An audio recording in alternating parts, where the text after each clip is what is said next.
Welcome back into the Irish NFL show here at Radio Row, San Francisco on Super Bowl week. I'm delighted to be joined by Michael-Shawn Dugar, beat writer for The Athletic, covering the Seahawks. Michael-Shawn, this is our third time speaking this season. I feel so lucky to have been a little part of your journey this season, and as unlikely as it may have seemed at the start of the season, you were quite confident. How has this week been for you? And this has been amazing. Well, first off, thank you for having me. Most welcome. This is cool to do this in person. Just the fact that the game is so global, it's unreal to me, and that the Seahawks are so popular globally as well. As someone who's from South Seattle, to know that there are people in other time zones across the world who just love the Seahawks as much as people that I grew up with, it's amazing. So, as someone from Seattle, just journalism aside, just being here, as this is my first Super Bowl, my hometown team is here, my whole city is excited, my family is excited. It feels like I'm in the game, damn near. We spoke briefly last night, and that's exactly the point you made. You're here in a professional capacity. You got to be objective to an extent, but you're invested in this team. Invested emotionally. I don't think there's any harm in enjoying this week. And are you allowing yourself to be part of that kind of the fan experience as much as the journalist experience? Yeah, I'm always going to be a journalist. I'm always going to do my job, but I'd be lying to you if I didn't want to be in a celebratory locker room on Sunday. Come on, man. Why would I even want to think about walking in there after an L and seeing those guys who I've been watching since quite literally the first day of the offseason program grind to this point and then come up short like that? And it would be quite the upset as well, too. It wouldn't want to be one of those, we lost to the better team. It'd be like, no, we are better than them. And whatever we did something wrong, that's why we didn't win. See, of course, I would like them to win. I think they will win, actually. And, I look forward to, chronicling all of those moments that led to here. I've been doing that this week, but it's something different when the deed is done. Yeah. I can't wait for that. And you've been with them through good times and bad, but you've been with them throughout the regular season as well. This is obviously completely different. I mean, this is a circus. And as I keep saying, we're so blessed to be a part of it and to be welcomed in, in whatever small part we can play in this. It's not to look a gift horse in the mouth and say that we're, we shouldn't be here. But the players are, they can't wait to get on to Sunday. And this must be completely different from a regular season game. How do you think they cope with that? Yeah, so one thing Abe Lucas would tell me about the run game during the regular season, he would always say it's a softening process, right? We can't just start running the ball well in week 12 or whatever week it is. We have to build towards that so that when it's time for us to really run the ball, we're gonna have built up our training. It's almost like a callus in a way.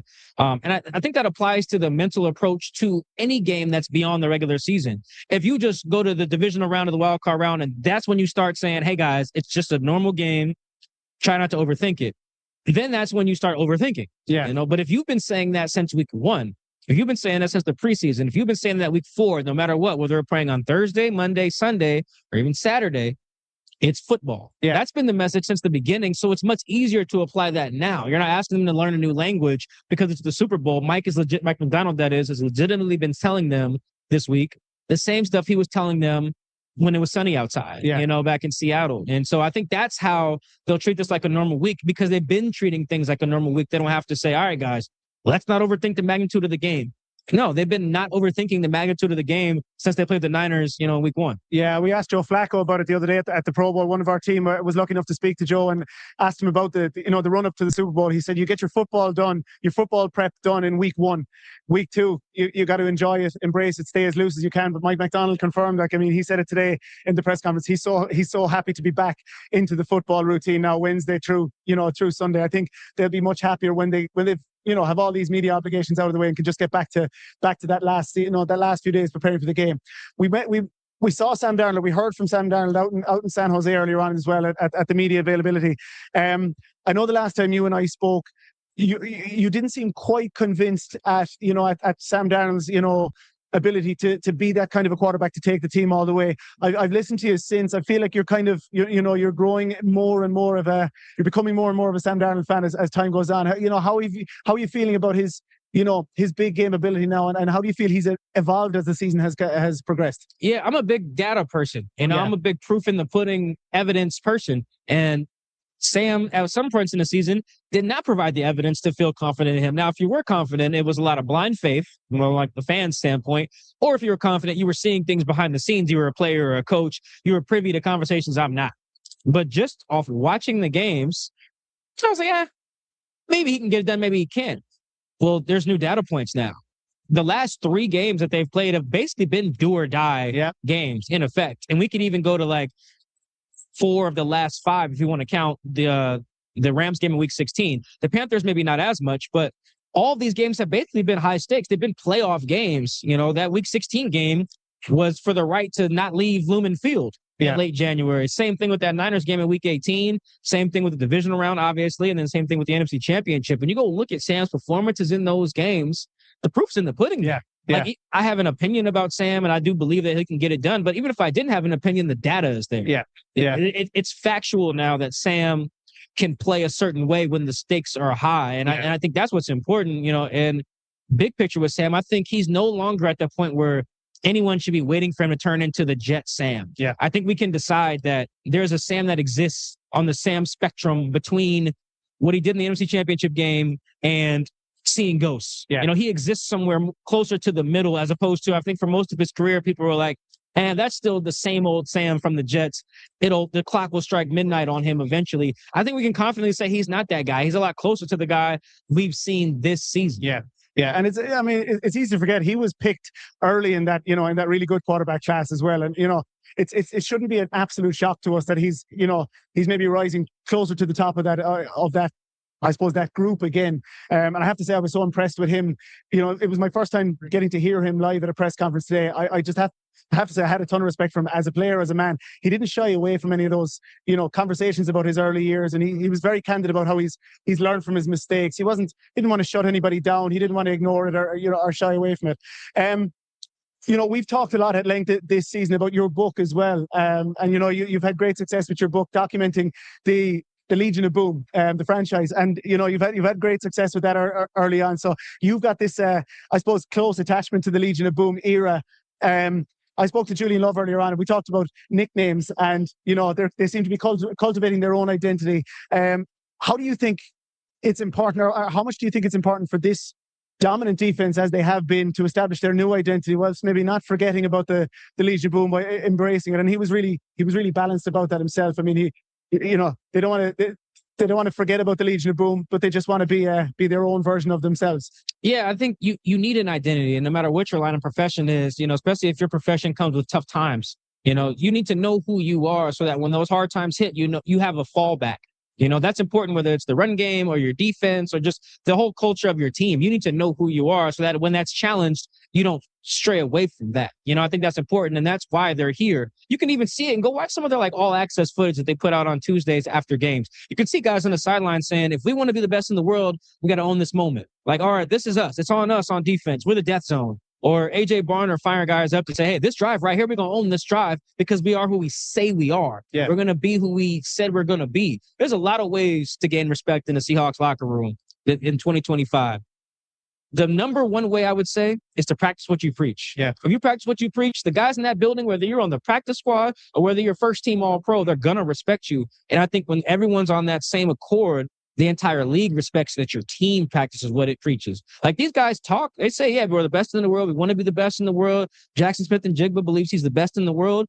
But the reason why people respect that and don't call these guys like arrogant is because they practice it. And then they go put it on tape. You know, that's how they got here, you know, and that because they have that identity, they know who they are, they know what the standard is. So when they're not upholding the standard, they know what it's supposed to look like. That's important. That's important for everyone. But it's particularly important if you're, you know, a football team trying to win a championship. They're the number one seed, and the number one seed for a reason, the Seahawks. This has been, I know it's only been 2 games, but this has been just about as emphatic a march through the playoffs as you could have hoped for, as you could have imagined. But Josh McDaniels has been here more than nearly any coach in the history of the NFL as a Super Bowl winning offensive coordinator. And Mike Vrabel has been here as a coach, and, you know, as a player. And the Patriots, if there's one thing they know, it's situational football. And Mike Vrabel has got the Patriots back to that. What do they target this weekend? You know, the Seahawks are the favorites here. People are looking for ways that the Patriots can find holes in this Seattle defense and get over them. Where do they start? Well, it really is, you score by throwing the ball. It's the old adage in football. throw to score, run to win, right? Well, how do you score on the Seahawks? People tend to not do that. You know, they only gave up 17.2 points per game. That was the lowest average in the NFL. So how do you score points? Well, you get explosives. Explosives lead to points. Against this team, how do you get explosives? Well, you don't. But the one of two ways would be to throw it. And I think Drake May's been one of the best downfield passers in the NFL. So if I was Josh McDaniels, I wouldn't come in here trying to say, let's get a 10-play drive going here. Let's get a bunch of 11-play drives. Yeah, it's great if we do that. But more realistically, we're going to need to hit a bomb. We're going to need to bomb it over Kobe Bryant, bomb it over Julian Love, bomb it over Josh Jobe, Reek Wollenspoon, whoever. Now, that's easier said than done. Matthew Stafford and Baker Mayfield have legitimately been the only guys to do that this year with any regularity. And those games look like aberrations, you know, at this point. At least the Bucs game does for sure. If they played tomorrow, the Bucs probably wouldn't score, you know. So I think that's the formula for the Patriots. Can we get some bombs over somebody? Because if not, it's just hard to just grind your way down the field against these guys repeatedly, you know. So especially when they're flipping the field with their defense, they're getting explosive on offense. They have the tricks on special teams. And I know this wasn't your question, but when you mentioned the coaching, I think the Seahawks are here because what they lack in experience, they make up for just an attention to detail. Yeah. I'll give you an example. I was talking to Derek Young today, and he was gushing about Jay Harbaugh, the special teams coordinator. And we were going over all the big special teams moments they had and how they weren't just random. They were part of like Jay Harbaugh's game planning. And I asked for an example. And he said, the punt return that the guy muffed in the NFC Championship game. That wasn't happenstance. Jay found on tape that guy, most gunners, he says, or most punt returners, they check the gunners like once or twice when the ball's in the air. They said that guy does it at least like 4 or 5 times. So they knew if they put hang time on the ball, it would increase the chance of him muffing it.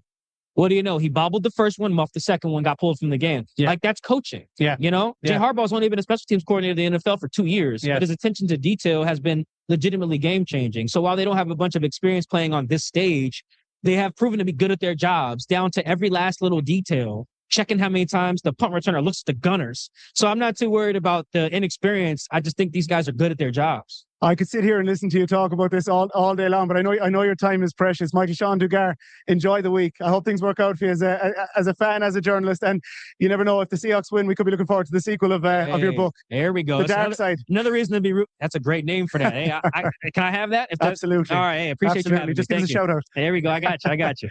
Thanks, Michael-Shawn. Appreciate you.